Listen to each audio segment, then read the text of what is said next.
बिस्मिल्लाहिर्रहमानिर्रहीम अहमदहू व नसल्ली अला मुहम्मद रसूलुल्लाह करीम। ये प्रॉब्लम वेक्टर एनालिसिस के product of two vectors chapter से है। Show that A vector minus B vector cross A vector plus B vector is equal to 2 times A vector cross B vector and interpret the result geometrically. तो हमें इस result को पहले तो prove करना है, उसके बाद इसको ज्योमेट्रिकली दिखाना है कि ये क्या रिप्रेजेंट करता है। तो सबसे पहले तो हम यहाँ पर जो लेफ़्ट हैंड साइड है उसको राइट हैंड साइड लाने की कोशिश करेंगे प्रूव करने के लिए। तो A vector minus B vector cross A vector plus B vector.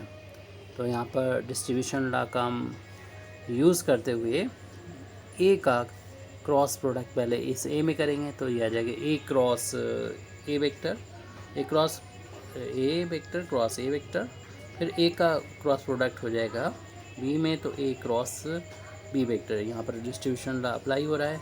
अब यहाँ पर इस माइनस बी का मल्टीप्लिकेशन ए में होगा प्लस के, तो प्लस माइनस के इंटू माइनस का हो जाएगा B vector cross A vector.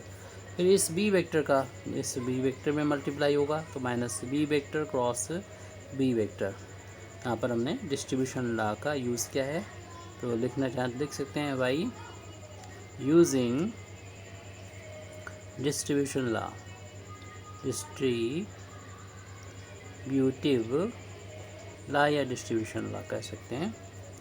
अब हम लोग ये भी जानते हैं कि दो वेक्टर अगर एक जैसे होते हैं यानी ए क्रॉस ए, तो उसका क्रॉस प्रोडक्ट जो होता है वो ज़ीरो के बराबर होता है, क्योंकि इनके बीच का एंगल ज़ीरो होगा, साइन थीटा की वैल्यू ज़ीरो होगी। डेफिनेशन मालूम है आपको क्रॉस प्रोडक्ट की। तो ये तो ज़ीरो वेक्टर आ जाएगा।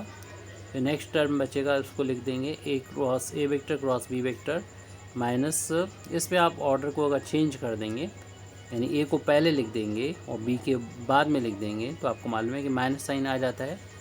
और इसमें दोबारा से वही कि एक ही वेक्टर हैं तो उनका क्रॉस प्रोडक्ट ज़ीरो वेक्टर आता है। तो वैल्यू से ये बची हुई है ए वेक्टर क्रॉस बी वेक्टर, और ये माइनस ब्रैकेट ओपन करने पे माइनस माइनस प्लस हो जाएगा ए वेक्टर क्रॉस बी वेक्टर। तो ये 2 टाइम्स हो जाएंगे ए वेक्टर क्रॉस बी वेक्टर। अब इसका हम लोगों को करना है ज्योमेट्रिकली इंटरप्रिटेशन करना है। तो लिख देते हैं ज्योमेट्रिकली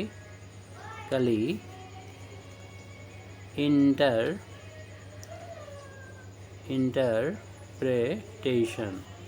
ये किस चीज़ को ज्योमेट्री में डिनोट कर रहा है, इसको ज्योमेट्रिकली ये क्या चीज़ डिनोट कर रही है, ये वैल्यू यानी ए माइनस बी वेक्टर और cross A vector plus B vector is equal to 2 times A cross B किस चीज़ को डिनोट करती है।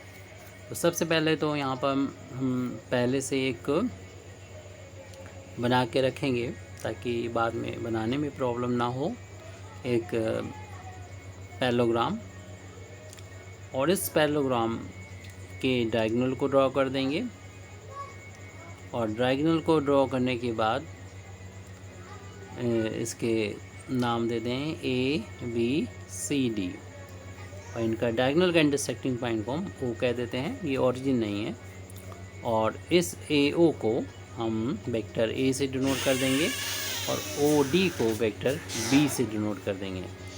इससे क्या होगा, हमें ए माइनस बी भी मिल जाएगा और ए प्लस बी भी यहीं पर रिप्रेजेंट हो जाएगा, क्योंकि ए के हेड से बी के टेल को अगर ऐड कर रहे हैं तो ए से शुरुआत किया था, बी पे ख़त्म हो रहा, तो ये तो डिनोट करेगा आपका ए वेक्टर प्लस बी वेक्टर, इन दो वेक्टर का सम होता है। अब आप जो कि ये हमने पैरेललोग्राम ड्रॉ किया है, पैरेललोग्राम के जो डायगोनल होते हैं वो बाइसेक्ट करते हैं। जितना ओ डी होगा लेंथ में उतना ओ बी होगा, लेकिन अगर हम इसकी डायरेक्शन को चेंज कर दें तो ओ बी वेक्टर जो है वो लेंथ में तो बी वेक्टर के बराबर होगा, लेकिन इसमें डायरेक्शन चेंज है तो ये माइनस बी को डिनोट करेगा। अब वही दो वेक्टर के जो ट्रायंगल लॉ होता है जोड़ने के लिए, यानी ए वेक्टर में हम माइनस बी ऐड करेंगे तो ए के टेल से इस माइनस बी के हेड को जब ज्वाइन करेंगे तो हमें मिलेगा ए माइनस बी वेक्टर, क्योंकि ए में हम ए वेक्टर में ऐड कर रहे हैं माइनस बी, तो ब्रैकेट ओपन करने पे प्लस माइनस माइनस हो जाएगा, तो ए माइनस बी ये वेक्टर रिप्रेजेंट करेगा। तो यहाँ से हम देख रहे हैं कि ये A minus B vector A B को रिप्रेजेंट कर रहा है, तो ए बी यहाँ से रिप्रेजेंट हो रही है। अगर हमने ए ओ को लिया है वेक्टर ए और ओ डी को लिया है वेक्टर बी, तो हम देख रहे हैं कि ओ बी जो होगा वो माइनस बी वेक्टर हो जाएगा, और साथ ही साथ हम देख रहे हैं कि जो ए बी वेक्टर है वो ए माइनस ए वेक्टर माइनस बी वेक्टर को रिप्रेजेंट करेगा, और ए डी जो वेक्टर है वो रिप्रेजेंट करेगा ए वेक्टर प्लस बी वेक्टर को। अब यहाँ पर जब हमने सारी वैल्यू लिख ली तो अपना जो इसका हमें इंटरप्रिटेशन करना है उसका लेफ़्ट हैंड साइड को पहले लिख लेते हैं और फिर देखते हैं क्या है ये कि ए माइनस बी जिसको अभी हमने लिखा था वेक्टर ए बी, और ए प्लस बी जिसको वेक्टर ए डी लिखा था, तो इसको हम यहाँ पर लिख देते हैं ए बी के इक्वल लिखा था और ये ए डी के इक्वल लिखा था। और ये यहाँ पर अपने फिगर को अगर देखें यहाँ पर ए बी और ए डी का जो क्रॉस प्रोडक्ट इन दो यानी पैलोग्राम की जो साइड है उसका क्रॉस प्रोडक्ट है वो रिप्रेजेंट करता है वेक्टर एरिया ऑफ, जिसको हम यहाँ पर लिख दे रहे हैं, जो हमारा A B C D parallelogram बन रहा है उसके वेक्टर एरिया को रिप्रेजेंट करता है ये वैल्यू। तो ये है vector area of the parallelogram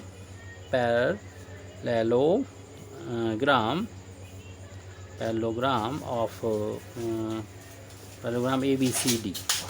और यहाँ पर हम ए क्रॉस बी को, जो कि हमारा राइट हैंड साइड में है 2 टाइम के साथ, 2 को हमने भी छोड़ रखा है, लेकिन हम देख रहे हैं कि ए क्रॉस बी क्या रिप्रेजेंट करता है। तो ए क्रॉस बी रिप्रेजेंट करता है वेक्टर एरिया, ये भी एक वेक्टर एरिया को रिप्रेजेंट करता है of the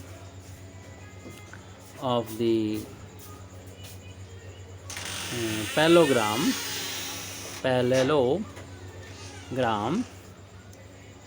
with sides A and B. आप चाहें तो इसकी जगह पर ए और बी की जगह पर इसको भी ले सकते हैं, ए ओ और ओ डी को भी ले सकते हैं।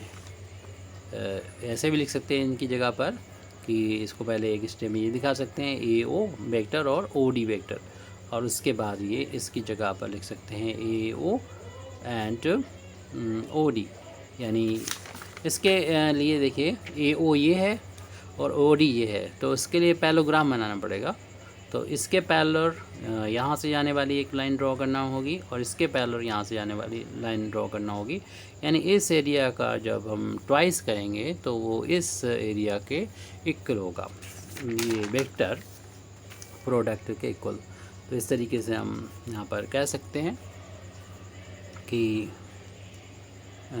ए minus V, A vector minus B vector cross A vector plus B vector is equal to 2 times A cross B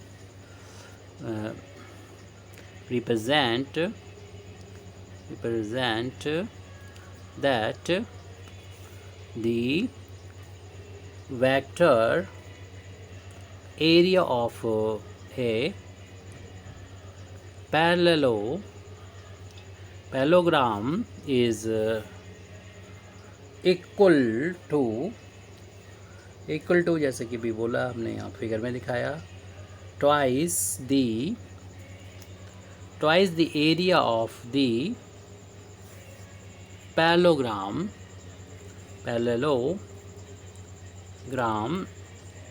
whose sides, जैसे कि ऊपर लिखा था साइड्स और हमें फिगर में नज़र आ रहा है आर सेमी डायगोनल, क्योंकि आपको मालूम है कि जो डायगोनल हैं वो तो यहाँ पर टोटल ए सी डायगोनल है और ये बी डी डायगोनल है, और ये ए ओ जो है वो सेम ही हो जाएगा, टोटल का हाफ हो जाएगा। ऐसे ही ओ डी जो है उस टोटल का हाफ हो जाएगा, इसलिए हमें सेमी डायगोनल लिखा है यहाँ पर।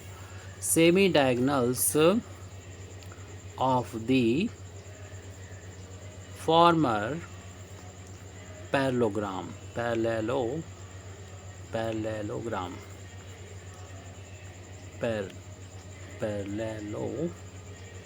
ग्राम। Thank you very much Indeed for listening me. व आखिर दावाना अल्हम्दुलिल्लाहि रब्बिल आलमीन।